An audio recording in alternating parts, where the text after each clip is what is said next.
Hallelujah, blessed listeners. It is always glorious morning here in Kenya. Now it is 5 minutes after 6 a.m. in East African time. And this is your program, A Letter to the Korean-speaking audience. Welcome all of you, beloved listeners. My name is Pastor Professor Hannah Jo. 복되신 한국의 청취자 여러분 평안하신지요? 지금은 한국 시간으로 2020년 3월 23일 월요일 정오를 조금 넘기고 있습니다. 오늘도 온전히 예수 그리스도 보혈의 공로로 여러분께 인사드리는 저는 Jesus is Lord 라디오 팀 목사 조한나입니다. 실시간으로 혹은 유튜브 방송을 통해 청취해 주시는 모든 분들을 주님의 이름으로 환영합니다.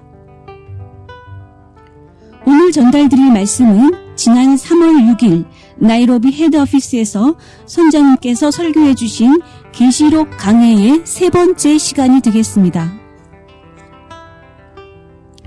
계시록 강해 두 번째 시간, 지난번 방송 때 마지막 부분이 하나님의 보좌에서 하나님을 뵙는 일에 중차대함을 말씀드리면서 끝났던 것으로 기억합니다.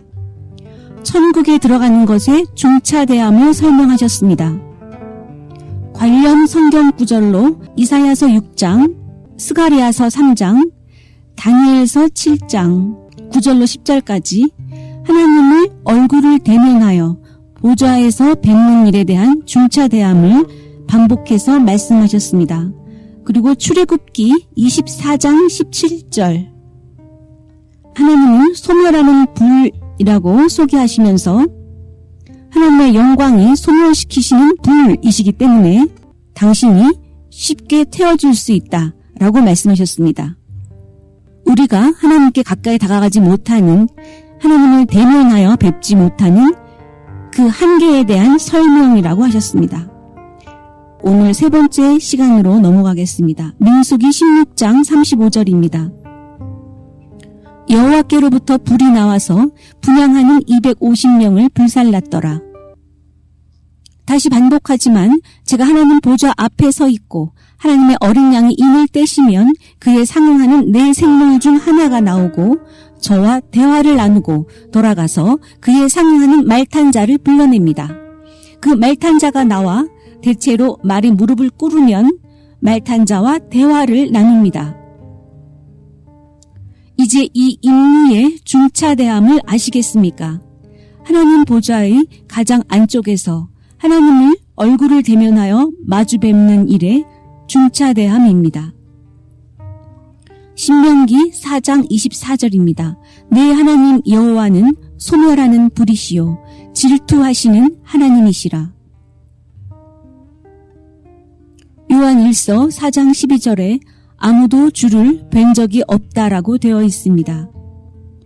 요한복음 1장 18절에 본래 하나님을 본 사람이 없으되 라고 되어 있습니다. 아버지를 본 사람이 없다는 말씀입니다. 제가 페루 리마로 출발하기 전 하나님의 어린 양이 제게 오셨습니다. 2004년 4월 2일의 그 예언에서도 보면 하나님의 어린 양이 나타나신 이후 모든 것이 매우 영광스러워졌음을 알 수 있습니다. 그분께서 나타나신 이후 저도 더욱 영광스러워졌습니다. 그분께서 그렇게 만드셨습니다. 그 예언에서 아라파트의 죽음과 아랍권의 통곡, 이스라엘의 정치 리더십 교체, 세례 요한이 제안해서 용해되는 것 등등을 말씀드렸습니다. 페루 리마 집회로 떠날 때입니다. 전 세계가 메시아를 기다립니다. 그런데 어떻게 하나님의 어린 양이 저에게 오신 것을 설명할 수 있겠습니까? 영광스러운 어린 양이 저와 교제하시고 뒷걸음을 하다 무릎을 내리고 그리고 잠드셨습니다. 그 호흡하던 소리와 어린 양의 냄새를 선명히 기억합니다. 그것을 제가 어떻게 이 세상에게 이해시키겠습니까? 저는 지금 하나님을 대면하여 뵙는 중차대함에 대하여 말씀드리고 있습니다. 인을 떼는 것으로 가야 되겠지만 이 부분을 빠뜨리고 가길 원치 않습니다. 이는 저의 이 미션에 대한, 저의 사명에 대한 이해를 도모해 줍니다. 저의 구별됨이 얼마나 중요한지, 엄중한 일인지 알 수 있습니다. 이 두 선지자는 하나님의 어린 양과 매우 긴밀한 관계를, 믿을 수 없을 정도로 너무나 긴밀한 관계를 갖고 있습니다. 출애굽기 33장 20절로 23절입니다.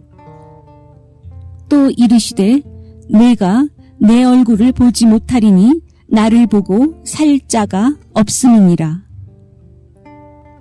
하나님을 대면하여 뵙는 일에 중차대함을 아시겠습니까? 저는 이렇게 다시 내려와서 여러분을 가르치고 훈계하고 이끌고 여러분에게 대답해 줍니다. 두루마리의 인으로 바로 갈 수도 있지만 저는 이 중차대함을 강조해 드리고 싶었습니다. 이는 결코 농담이 아닙니다. 21절 여호와께서 또 이르시기를 보라 내 곁에 한 장소가 있으니 너는 그 반석 위에 서라. 내 영광이 지나갈 때에 내가 너를 반석 틈에 두고 내가 지나도록 내 손으로 너를 덮었다가 손을 거두리니 내가 내 등을 볼 것이요 얼굴은 보지 못하리라. 여기에 대화의 가속화가 진전됨이 있습니다. 영광이 시은좌로 내려올 때 보좌의 위치에서 바로 그 소리를 내며 구름이 서게 됩니다. 제가 목격한 바로는 그분께서 내려오신 후 그 시은좌에 자리하신 후 매우 빨리 다시 올라가십니다. 더 묘사하지는 않을 것입니다. 그러나 더 많은 내용들이 있습니다. 보좌의 중심이신 어린 양을 네 생물과 24장로 수천 수만의 천사들이 경배합니다. 어린 양이 취한 두루마리에는 교회를 향한 예언적 시간표가 들어있습니다. 오늘도 7인에 대한 말씀을 계속합니다. 어린 양이 인을 떼시는 것을 저는 보았습니다. 다윗의 뿌리로서 유다 지파의 사자가 이기셨는데 인을 떼는 분은 어린 양이십니다. 사자는 왕의 상징입니다. 모든 비방하는 자들과 중상모략하는 자들의 머리를 쳐부술 것입니다. 그래서 우리가 경축하는 것입니다. 그러나 주의할 것은 메시아께서 사탄을 짓밟고 승리하셨을 때 그 권위는 어린 양의 것으로서 였습니다. 온전히 내어주심이며 죽기까지 순종하심입니다. 교회에게 주시는 교훈은 이 순종의 거룩한 삶이 사탄을 이기는 위대한 힘이 있다는 것입니다. 내가 봄에 어린 양이 7인 중에 하나를 떼시는데 그때에 내가 들으니 네 생물 중에 하나가 우레소리같이 말하되 오라 하기로 이에 내가 보니 흰 말이 있는데 그 탄자가 활을 가졌고 멸관을 받고 나아가서 이기고 또 이기려고 하더라. 흰색은 순결함, 거룩함, 의로움의 상징입니다. 그는 이렇게 나타나 멸관을 갖고 있고 활이 있으며 이기려고 하는 정복자입니다. 그는 이기려고 전투에서 승리를 취하려고 합니다. 어린 양이 첫 번째 인을 떼고 첫 번째 생물이 나오자 이 일은 바로 제 앞에서 벌어졌는데 그 나온 첫 번째 생물이 저에게 말하고 그리고 그가 이 첫 번째 흰말 탄자를 풀어냈습니다. 이 흰말 탄자는 누구인가? 그는 활을 가졌다는 것은 싸움에 나서는 것입니다. 그런데 화살은 없습니다. 그리고 이기려고 한다는 것입니다. 그리고 연이어서 우리는 계시록 19장 11절을 보았습니다. 또 내가 하늘이 열린 것을 보니 보라 백마와 그것을 탄 자가 있으니 그 이름은 충신과 진실이라 그가 공의로 심판하며 싸우더라. 하늘이 열렸고 흰말이 나타났습니다. 제가 이 흰말을 보았다고 말씀드렸었는데 기억하십니까? 물론 저는 이 두 마리의 흰말을 다 보았습니다. 하늘이 열리고 제 앞에 흰말 탄자가 나타났습니다. 그 눈은 불꽃 같고 그 머리에 많은 면류관들이 있고 계시록 6장에서 나온 그는 면류관이 하나밖에 없었습니다. 또 이름 쓴 것이 하나가 있으니 자기밖에 아는 자가 없고 또 그가 피 뿌린 옷을 입었는데 그 이름은 하나님의 말씀이라 칭하더라. 하늘에 있는 군대들이 희고 깨끗한 세마포 옷을 입고 백마를 타고 그를 따르더라. 그의 입에서 예리한 검이 나오니 그것으로 만국을 치겠고 그의 입에서 날선 검이 나오고 친히 철장으로 다스리며 또 친히 하나님 곧 전능하신 이의 맹렬한 진노의 포도주 틀을 밟겠고 그분께서 진노를 갖고 나오신다는 말씀입니다. 그분의 도구는 진노입니다. 그 옷과 다리에 이름을 쓴 것이 있으니 만왕의 왕이요 만주의 주라 하였더라. 그렇다면 계시록 6장의 그 흰말 탄 자는 누구이냐? 그의 이름은 속임, 사기입니다. 이것이 왜 성경이 다소 복잡한 이유입니다. 즉, 왜 어린 양이 이 속이는 자를 교회에게 보내느냐입니다. 왜냐하면 어린 양이 인을 땜으로 사자같이 생긴 생물이 나왔고 저와 대화를 나누었고 그 후에 이 흰말 탄 자, 첫 번째 흰말 탄 자를 보낸 것입니다. 그가 흰말을 타고 흰옷을 입었다는 것은 순결함과 거룩함을 표현해서 사람들이 자신을 믿게 하려는 것입니다.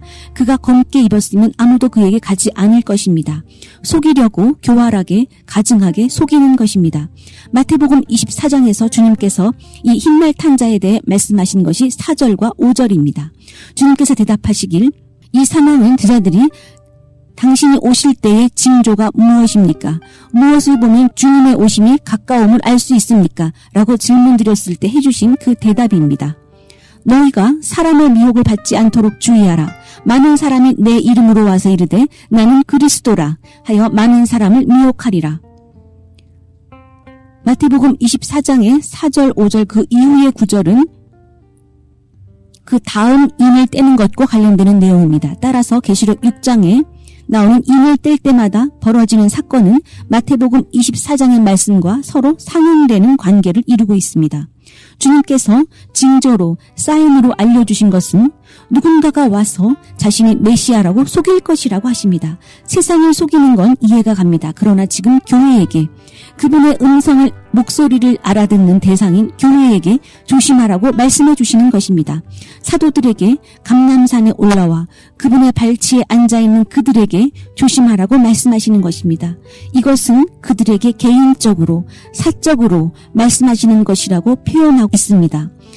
그분께서 목회를 마치시고 감람산으로 올라가 재충전을 위한 안식을 취하십니다.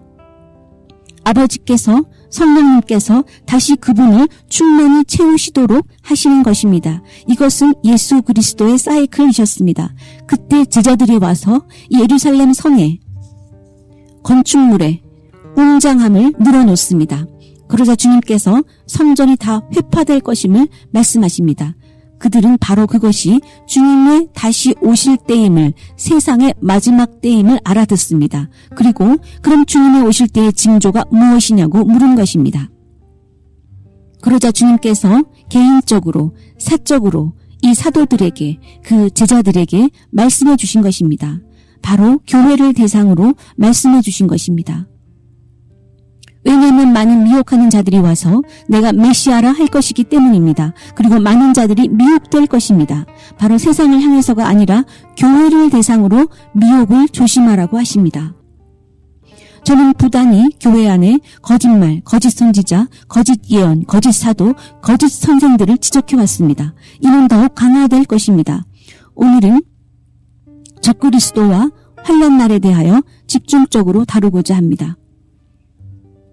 교회 안에서 이것을 해야만 이렇게 될 것이다 라는 등의 거짓과 미혹은 날로 커질 것이며 심지어 그 정도가 극도로 발전하며 사람들은 결국 또 다른 메시아를 경배하기에 이를 것입니다. 지금 우리는 적그리스도를 향해 나아가고 있습니다.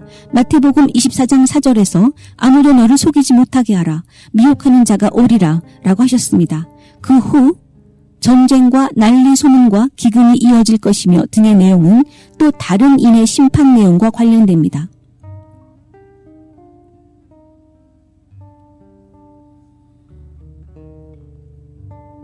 오늘 조금 전에도 말씀드렸듯 영광스러운 황금 혼인반지를 본 환상에서 그 환상의 두 번째 부분에서 영광스러운 흰 말을 본 것입니다.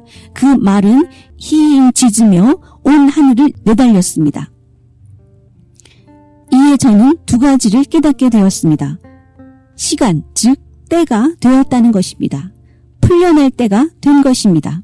두 번째는 구원의 품질 문제입니다. 양적인 구원이 아니라 질적인 구원을 말씀하셨던 것입니다. 두 개의 동일한 황금 혼인반지를 놓고 풀어주시는 해석입니다. 크리스찬으로서 어떻게 살아내야 하는가의 문제입니다. 즉 교회는 속임을 당할 것이며 교회가 다른 메시아를 섬기게 될 것이라는 뜻입니다. 이것은 가능합니다. 그렇게 될 것입니다. 벌써 속임이 여기 있습니다. 순결한 색, 흰말을 탄 자, 메시아가 아닌 이 자가 갖고 있는 것은 활입니다. 그리고 면류관입니다. 흰말을 타고 이기려고 나옵니다. 활은 권위, 면류관은 이 세상의 리더. 이 자는 적그리스도인데 예수님께서 적그리스도를 이 세상에 보내십니다. 제가 설명드리고자 하는 것은 왜 이 땅에 교회에 적그리스도를 보내시냐는 것입니다. 순결함을 가장하여 속이기 위해 화살 없이 활만 가지고 나온 이 자는 승리를 취할 것입니다. 그는 매우 총명합니다. 계시록 19장 메시아께서 승리하시는데 그분의 입에서 날선 검이 나온다고 되어 있습니다. 그런데 이 자의 입에서는 매끄러운 거짓말, 아주 매끄러운 속임수, 교활함이 쏟아져 나옵니다. 이 세대가 너무나 센세이셔널한 것을 좋아하기에 가능합니다. 올해에는 우린 이런 성과를 거둔 것입니다. 등등. 이 오일을 사십시오. 샤워할 때 쓰면 어노인팅이 됩니다. 등등. 이런 것들이 받아들여지게 됩니다. 때문에 화살 하나 안 쏘고 승리합니다. 그는 활만 들고 입장하나 사람들이 그냥 두려워합니다. 지난 시간에 말씀드렸던 그 피에 물든 달을 기억하십니까? 그리고 네 마리 말이 풀렸다고 말씀드렸습니다. 모두 영광스러운 말입니다. 스가랴서를 보시면 알게 됩니다. 4개의 영광스러운 복음을 세상 네 끝을 향해 전하는 말입니다. 순결하게 흰색입니다. 순결함을 상징하는 흰색 말을 타고 계시록 6장에 속이는 이 자가 등장합니다. 활은 권위를, 면류관은 그가 위엄에 대한, 통치권에 대한, 지배권, 영역권에 대한, 나아가 그 영역 안에 있는 사람들에 대한 소유를 주장함을 의미합니다. 나는 지배자이고 통치자이며 승리할 것이라고 주장하는 것입니다. 그는 매우 특별한 속임수로, 기민함으로, 매끄러운 교활함으로 이깁니다. 그는 승리를 확신합니다. 모든 사람이, 전 세대가 그의 승리를 확신하게 됩니다. 곧 계시록 13장으로 가서 볼 것입니다. 전 세계가 어떻게 그를 숭배하게 되는지입니다. 그것이 바로 이 두 선지자가 그와 대면에 싸우게 되는 이유입니다. 이 두 선지자는 그리하여 전 세계와 대면하여 싸웁니다. 왜 코로나 바이러스가 여기 와 있습니까? 왜 이 땅을 칩니까? 이제 후면 전 세계가 사탄을 숭배하기 때문입니다. 매우 고통스러운 일입니다. 이 세상은 예수님께서 부활하셨어도 예수님을 경배할 수 없었습니다. 그러나 이 짐승이 치명상을 받으나 죽었다 살아나면 곧 살펴보겠지만 온 세상이 그를 숭배합니다. 치명적 상처란 죽었었다는 뜻입니다. 우리는 계시록 17장 15절을 곧 볼 것입니다. 그가 바다에서 나왔다는 것은 히브리인이 아니라 이방인 중에서 나온다는 뜻입니다. 그것이 왜 이방인이 그 거룩한 곳을 짓밟게 되는지입니다. 그는 와서 승리하기 위해 그가 오면 사람들이 다 그를 듣게 됩니다. 그리고 어느 시점이 되면 온 세상이 그를 숭배합니다. 적그리스도는 와서 그리스도를 대적하는 일을 합니다. 어린 양께 그 관할권이 있습니다. 이 적그리스도를 인을 떼어 내보내시는 분이 어린 양이십니다. 어린 양께서 인을 떼시지 않으시면 적그리스도는 보내지지 못합니다. 매우 충격적이고 고통스러운 사실입니다. 누구에게 왜 보내시는지 아시면 이해하게 될 것입니다. 어린 양이 그를 왜 보내십니까? 그리고 누구에게 이 적그리스도를 보내시는 겁니까?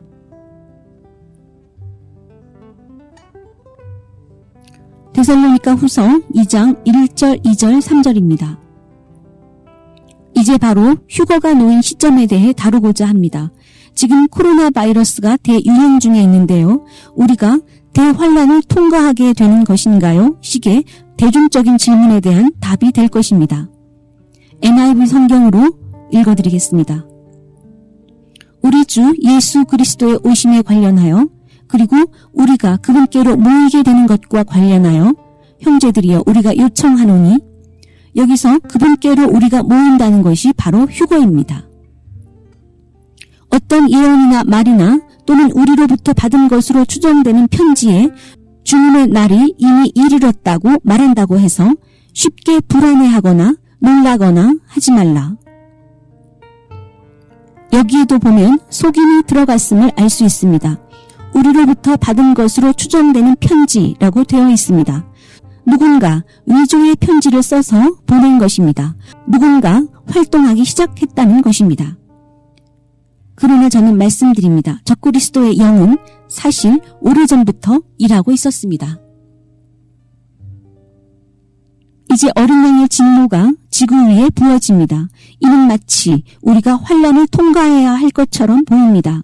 누군가 우리는 환란을 통과해야만 한다고 거짓을 말합니다. 누군가 당신은 이미 환란 중에 있다고 또 말합니다. 주의하십시오. 휴거에 대하여 우리가 공중에서 그분께 모이는 일에 대하여 아무도 당신에게 환란을 통과해야만 한다고 거짓말을 말하게 하지 마십시오.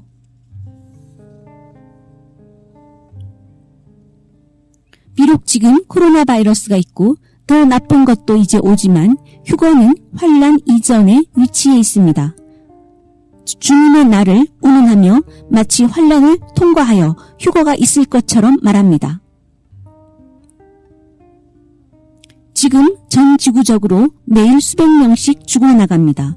적그리스도를 누구에게 보내는가에 대한 문제를 다루다 보면 휴거가 분명 환란 이전에 위치해 있음을 확실히 할 수 있습니다. 교회는 진노를 받도록 만들어진 것이 아닙니다. 데살로니가후서 5장 9절, 계시록 3장 10절에도 너희가 나에게 충성했으니 내가 그 시험의 때를, 환란의 때를 면하게 해주겠다고 말씀하십니다. 계속하여 데살로니가후서 2장 1, 2, 3절 말씀을 이어나갑니다. 누가 어떻게 하여도 너희가 미혹되지 말라. 먼저 배교하는 일이 있고 저 불법의 사람 곧 멸망의 아들이 나타나기 전에는 그날이 이르지 아니하리니 그는 대적하는 자라. 신이라고 불리는 모든 것과 숭배함을 받는 것에 대항하여 그 위에 자기를 높이고 하나님의 성전에 앉아 자기를 하나님이라고 내세우느니라. 매우 강력한 선언입니다. 아무도 너를 미혹하지 못하게 하라.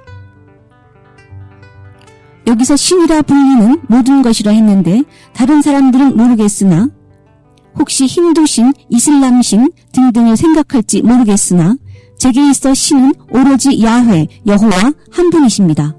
지금 그분을 대적하는 자가 나타난다는 것입니다. 불법의 사람, 그가 나타나 그분을 대항하여 자기를 높이며 성전에 자기를 앉히고 스스로를 하나님이라고 합니다. 이제 문제의 중심으로 들어가면서 누구에게 적그리스도를 보내느냐의 문제와 함께 적그리스도의 흔적에 대해 다루어야 함을 봅니다. 그는 정말로 하나님을 대적하러 옵니다. 성전에서 매일 드리던 제사를 폐하고 자신을 그곳에서 높여 자신을 경배하게 합니다. 어떻게 그런 존재를 경배하겠냐고 말하시겠지만 아닙니다. 그런 일이 벌어집니다. 따라서 이 설교를 듣는 것이 중요합니다. 그때 당신이 이 땅에 없기 위해서입니다. 환란과 대환란이 무엇이든 어떻게 삶을 침범하든 상관없이 당신은 그곳에 없을 것입니다. 예수님께서는 세상을 구원하러 오셨습니다. 또한 그분께서는 구원하러 오신 이 세상의 앞날에 대하여 미리 말씀해 주셨는데 그것은 비극적입니다. 앞일에 대해 말씀하신 것 중 좋은 것이 없습니다. 비극적입니다. 제 설교는 이미 코로나 바이러스에 도달해 있습니다. 네 번째 말탄자를 아직 거론하지 않았는데도 말입니다. 우리의 본능에 대해서 창조되어져 물려받은 본능에 의해 위험을 감지하면 피하게 되어 있습니다. 지금 항공사가 적자운항이라고 합니다. 사람들이 비행기 타는 것을 꺼려합니다. 사람들은 본능적으로 위험을 감지할 줄 압니다. 그리고 그 위험을 피해가고자 합니다. 지금 코로나 바이러스를 보십시오. 예수님께서는 앞날이 나쁘다고 하셨지 심지어 예배도 타락할 것이라고 하셨습니다. 그렇다면 그것을 피해야 될 것이 아닙니까? 왜 그 안에 붙어 있으려고 하십니까? 순전하게 말씀을 받고 준비를 하십시오. 주의 경보가 울리고 있습니다. 환난 날에 당신이 그곳에서 발견되어지면 안 됩니다. 본능적으로 우린 뱀을 보면 피하고 갱들이 거리에서 싸우는 것을 보면 피해서 다른 길로 갑니다. 예수님께서는 지구의 앞날에 대하여 분명히 비극적이라고 분명히 말씀하셨습니다. 지구 위에 대재앙이 있을 것이라고 하셨습니다. 그렇다면 영적, 육적인 본능으로 그것을 피해갈 수 있도록 해야 한다는 것입니다. 그곳에서 평안이 있을 수 있을 것 같습니까? 비극이 옵니다. 제가 종기재앙에 대해 이미 말씀드렸습니다. 제대로 온전히 준비하여 떠나십시오. 모든 것은 어떻게 준비하느냐에 달려 있습니다. 온전히 회개하고 예수 그리스도를 영접하십시오. 누가 적그리스도를 보냈는지입니다.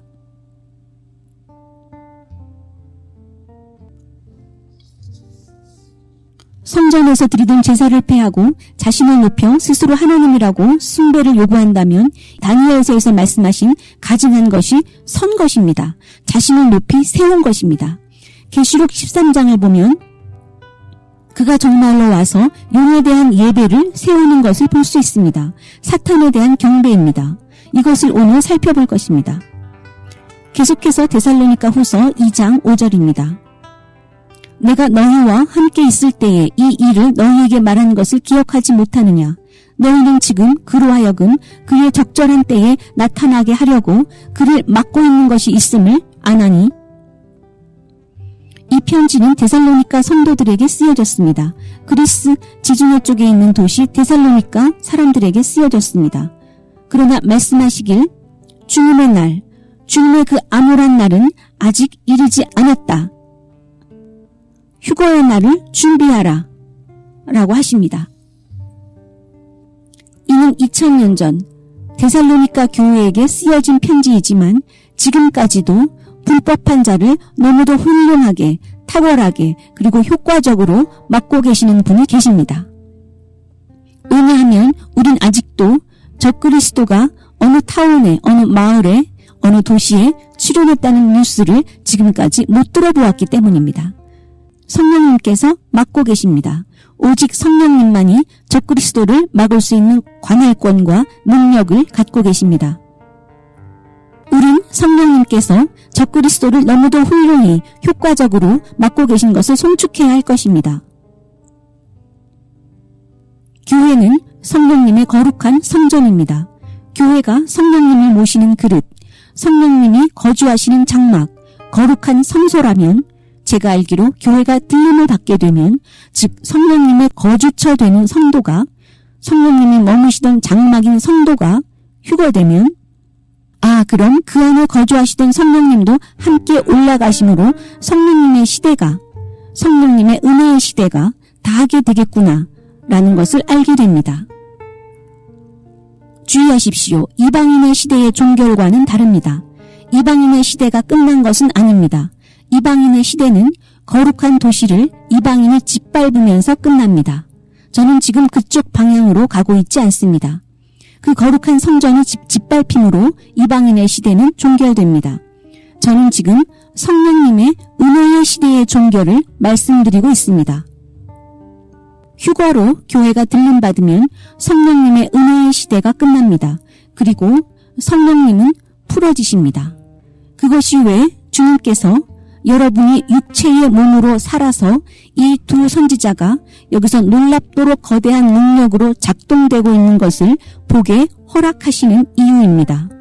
휴거 이후 은혜의 시대가 종결되면 이 두 선지자에게 성령님께서 하나님의 능력으로 내려오십니다. 마치 옛적 구약시대에서처럼 특정한 사람에게 놀라운 힘으로 임하셔서 하나님의 임무를 완수하게 하십니다. 말씀을 전하고 증언하기 위해서 그리고 14만 4천의 이스라엘을 위해 사역이 전환됩니다. 또한 대환란 중에도 여전히 천사를 통해 마지막까지 구원의 복음을 전파합니다. 시간이 허락되면 나누겠습니다. 방금 말씀드린 요점은 적그리스도를 맡고 계시던 분이 성령님이신데 휴거와 함께 교회가 들림받음으로 그 안에 거주하셨던 성령님께서도 올라가심으로 그제서야 불법의 사람 적그리스도가 드러날 수 있게 된다는 것입니다. 환란 전에, 즉 적그리스도의 등장 이전에 휴거가 벌어지는 것입니다.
데살로니가 후서 2장 7절입니다.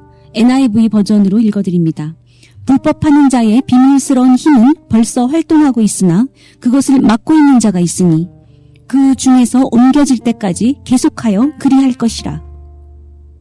8절입니다. 그런 후에 불법한 자가 드러날 것인데 주 예수께서 그 입의 기운으로 그를 죽이시고 그 영광된 오심으로 그를 파괴하실 것이라. 9절입니다. 불법한 자의 나타남은 사탄이 하는 일과 일치를 이룰 것인데 모든 종류의 조작된 기적, 표적, 이적들이라. 또한 모든 종류의 악함으로 멸망하는 자들을 속일 것이요. 보십시오. 멸망하는 자들에게 이런 속임이 도달합니다. 누구에게 보내시는지 아시겠습니까? 멸망하는 자들입니다.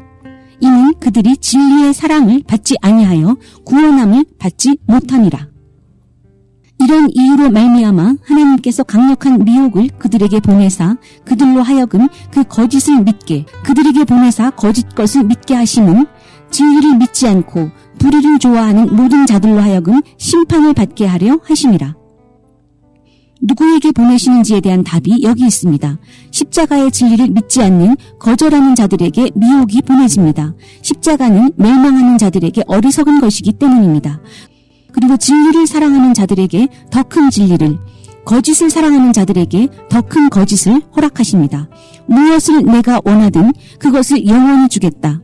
만약 내가 주님과 가까이 하는 것을 좋아한다면 천국에 들어갈 때까지 주님과 가까이 지내게 해주겠다. 그리고 그곳에서 주님과 대면하여 보게 될 것이다. 거짓을 좋아한다면 더 큰 미혹을 주겠다. 불법의 사람은 지금 아직 드러나지 않았으나 그러나 불법하는 적그리스도의 영은 이미 오래전부터 일해왔습니다. 그 흔적을 살펴보겠습니다. 적그리스도의 영은 이곳에서, 이 지구에서 이미 일해왔습니다.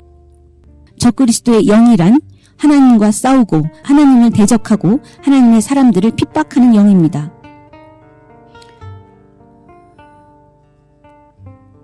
잠시 적그리스도에게 초점을 맞춰보도록 하겠습니다. 그가 오기 전에도 그의 영은 이 지구에서 일해왔는데 사탄의 거짓말과 그 모든 기획에 맞추어서 그때부터 이미 시작되었습니다. 창세기 때부터 이브와 아담에게 거짓말을 했을 때 그때부터 이미 주님께 대한 대적이 시작된 것입니다. 그리고 화살 하나 안 쏘고 거짓으로 승리를 거둡니다. 그 거짓의 매끈한 속임으로 이브와 아담은 하나님을 버리고 사탄을 선택합니다. 이제 대환란에 접어들면 여전히 그 매끄러운 거짓으로, 속임수로, 교활함으로 한 세대의 숭배를 얻어냅니다. 노아 시대도 볼 수 있습니다. 그 시대에 대한 설명은 창세기 6장입니다. 사람의 마음이 언제나 사악한 것을 보고 하나님께서 사람 만드신 것을 후회하십니다. 그 당시 하나님을 대적하는 영이 얼마나 강하게 온 땅에 퍼졌으면 주님께서 온 땅을 다 회멸하셔야만 할 정도이겠습니까? 노아의 시대를 보겠습니다. 창세기 6장 1절로 8절까지입니다.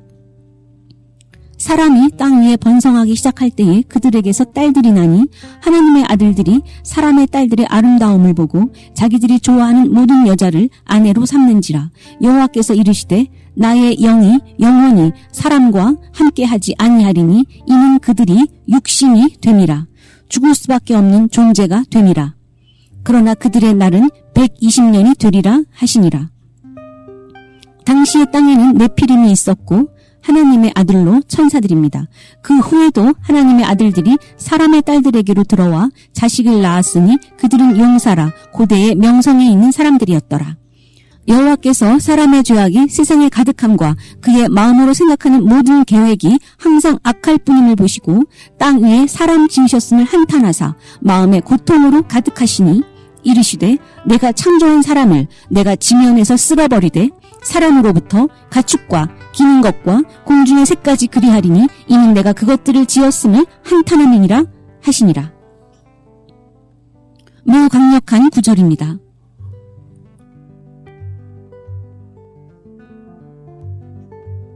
적그리스도의 영이 언제나 있어왔다는 것을 보여줍니다. 창세기 11장의 바벨탑 시대에도 하나님을 대적하는 영이 작동했음을 알 수 있습니다. 하나님께 반역하는 영입니다. 안티오코스 에피파네스를 거론할 수 있습니다. 이방인 왕으로서 적그리스도의 전신입니다. 꽤 오래전에 이에 대하여 간행물을 냈습니다. 안티오코스가 한 일은 적그리스도가 무엇을 할지에 대하여 그대로 보여주고 있습니다. 이스라엘을 정복한 것을 보아도 우선 언제나 평화 조약이나 그럴듯한 무언가를 먼저 제시한 이후 뒤로 돌아서서 공격합니다. 치고 들어옵니다. 그가 이스라엘을 정복한 뒤에 성전에서 제사를 멈추게 했습니다. 참으로 적그리스도적인 행동입니다. 성전 제사를 멈추게 한 후 그는 그리스의 제우스라는 우상신을 성전에 올려놓고 유대인들에게 그것을 숭배하도록 강요했습니다. 안티오코스 에피파네스는 이스라엘에서 오컬트를 주술적 활동을 개시했는데 예를 들어 올림픽 경기를 젊은이들이 누드로 진행하게 하여 이스라엘 땅을 그 신성한 언약의 땅을 더럽혔습니다. 그래서 마카비가 우리의 간행물 중에는 마카비에 관련된 것도 있었습니다. 그에게 반란을 일으켰던 것입니다. 또한 안티오코스 에피파네스는 종국에는 돼지를 성전에서 잡아 이스라엘 사람들에게 돼지고기를 먹게 강요했습니다. 이스라엘 사람들이 거절했고 반란을 일으켰습니다. 그래서 오늘날에도 하누카의 기적을 축하하는 것입니다. 이렇게 안티오코스 에피파네스는 하나님을 대적하고 하나님의 사람들을 대적하는 적그리스도형의 전형적인 모습을 보여주고 있습니다. 한편 히틀러는 어떻습니까? 역시 하나님의 백성을 괴롭혔습니다. 동일한 사탄의 악마적 영으로 600만 명이 넘는 히브리 사람 하나님의 백성을 죽였습니다. 적그리스도의 영이 이미 이 지구에서 일해왔다는 것이 무슨 의미인지 아시겠습니까? 교회가 데려가면 당하면 이제 지금 그 어딘가에 있는 그는 벌써 지금 어딘가에 있습니다. 그를 막아오신 성령님께서 교회와 함께 올라가시면 적그리스도가 정체를 드러내게 됩니다. 모든 전 지구적 스트레스적 상황이 가속화될수록 예를 들어 코로나 바이러스로 인한 경제적 연관 산업의 불황, 항공사나 관광산업, 산업활동의 정체 등 이 모든 스트레스, 그렇다면 대환란 안으로 들어가면 얼마나 극심한 상황이 될 것인가를 우리는 예측해 볼 수 있습니다. 따라서 그런 상황이 되면 사람들은 누군가 나타나 그런 상황을 종료해 주기를 기다리게 됩니다. 적그리스도의 영은 항상 있어 왔습니다. 그는 하나님을 대적하고 하나님의 백성을 핍박하며 그들을 공격하고 비방하고 중상모략합니다. 히틀러는 어떻고 아이시스, 이슬라믹 스테이트는 또 어떻습니까? 유대인을 죽이고 기독교인을 죽였습니다. 교회를 핍박합니다. 신차르 커뮤니티의 딸들에게 한 일을 보십시오. 신차르는 이라크의 기독교인들인데 그들의 딸들을 더럽히고 욕보였습니다. 알카에다이든 아이시스이든 이들은 모두 적그리스도의 영으로 하나님을 대적하고 하나님의 백성들을 핍박하고 모욕하고 더럽힙니다. 성령님께서 교회와 함께 올리우시면 이제 불법의 사람이 등장합니다. 적그리스도는 휴거 후에 환란과 함께 드러난다는 것입니다. 지금은 산고의 시작점에 와 있습니다. 매우 엄중한 시간입니다. 곧이어 환란과 대환란의 시기로 이어질 것이며 그 이전에 휴거가 있습니다. 또한 환란과 대환란의 시기에 주연 배우는 적그리스도입니다. 그리하여 주님께서 누구를 향해 적그리스도를 보내시는 것입니까?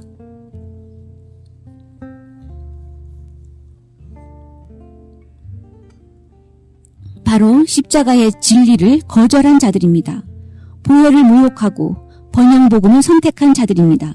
누가복음 16장 19절로 31절에 나오는 부자와 나사로의 비유에서 이 부자는 자신의 소유가 부요함이 하나님께서 베푸신 그를 향한 축복이라고 하나님께서 자신과 함께하신 증거라고 믿었습니다.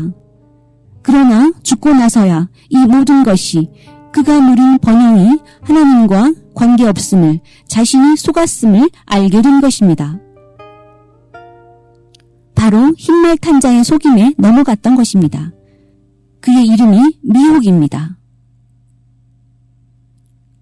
지금 코로나 바이러스와 메뚜기 떼 재앙으로 이미 산고의 시작점에 와 있습니다. 매우 속히 환란과 대환란의 시기로 대체될 것입니다.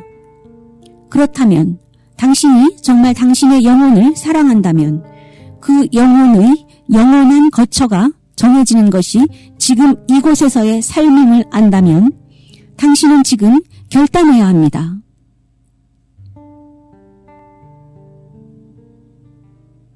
모든 이 지구 위의 사람들은 천국이나 지옥 둘 중에 한 곳으로 가게 되어 있습니다.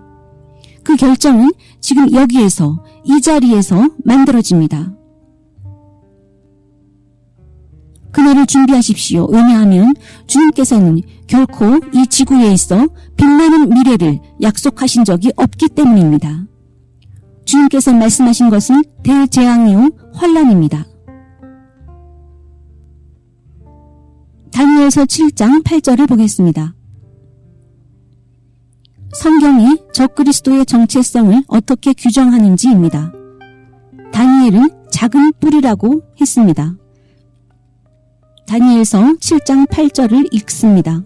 내가 그 뿔을 유심히 보는 중에 다른 작은 뿔이 그 사이에서 나더니 첫 번째 뿔 중에 셋이 그 앞에서 뿌리까지 뽑혔으며 이 작은 뿔에는 사람의 눈 같은 눈들이 있고 또 입이 있어 자신감에 넘쳐 자랑스럽게 말하더라. 다니엘서 9장 26절과 27절을 NIV 성경으로 보겠습니다. 적그리스도에 대한 것을 지금 살펴보고 있습니다. 62일의 후에 기름 부음을 받은 자가 끊어져 없어질 것이며 장차 한 왕의 백성이 와서 보십니까? 통치할 자가 사람들로부터 나옵니다. 그 성읍과 성소를 무너뜨릴 것이니 그의 마지막은 홍수같이 닥칠 것이며 전쟁이 끝까지 계속될 것이고 황폐할 것이 작정되었느니라.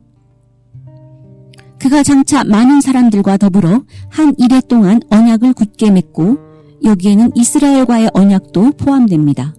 그가 그 이레의 절반의 제사와 예물을 금지할 것이며 그가 성전의 날개 위에 가증한 것을 세울 것인데 그것이 황폐하게 함을 일으킬 것이요 종말에까지 그에게 이 황폐함이 쏟아질 것이 작정되었느니라.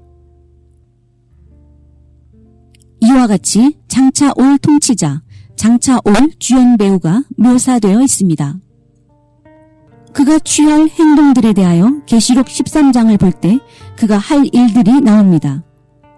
이렇게 소개해드림으로 여러분이 환난에 남겨지지 않기를 휴거되길 간절히 소망하게 되길 저는 바라는 것입니다. 계시록 13장 1절로 10절까지입니다. 내가 보니 바다에서 한 짐승이 나오는데 바다는 만국입니다. 적그리스도는 히브리인이 아니고 이방인 중에서 나옵니다. 뿔이 10이요 머리가 7이라.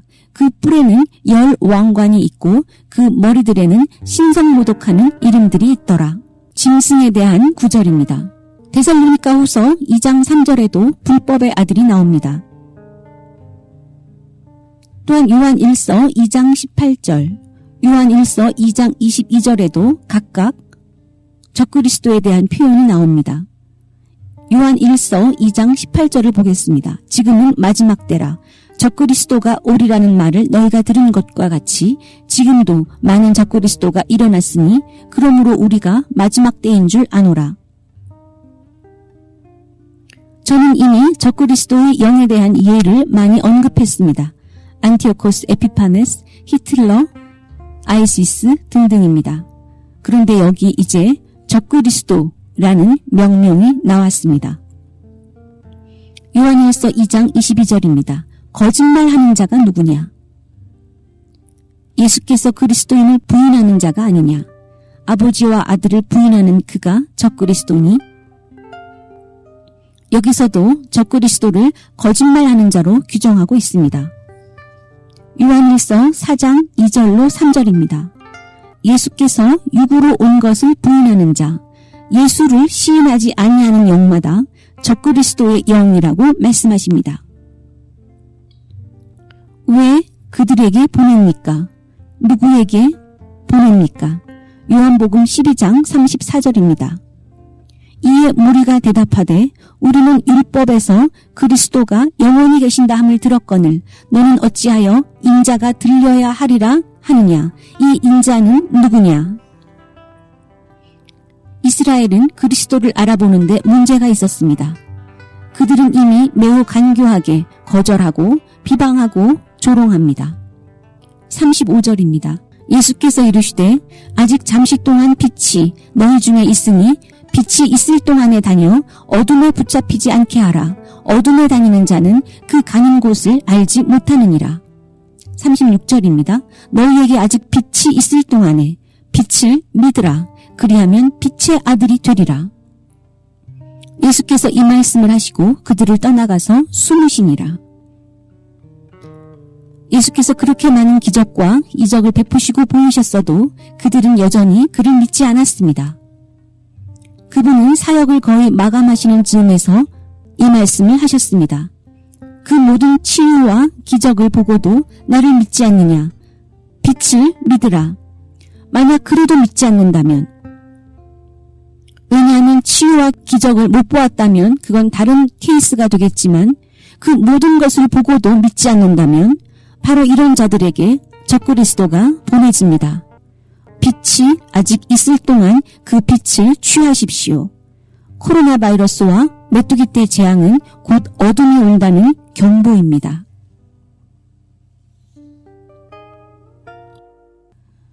네, 오늘 한국어 방송은 여기서 마치겠습니다. 청취해 주신 모든 분들께 감사의 인사를 드립니다. 다음에 뵐 때까지 평안하십시오. Well, beloved listeners, this is the end of today's program. Thank you very much. Thank you indeed. Shalom.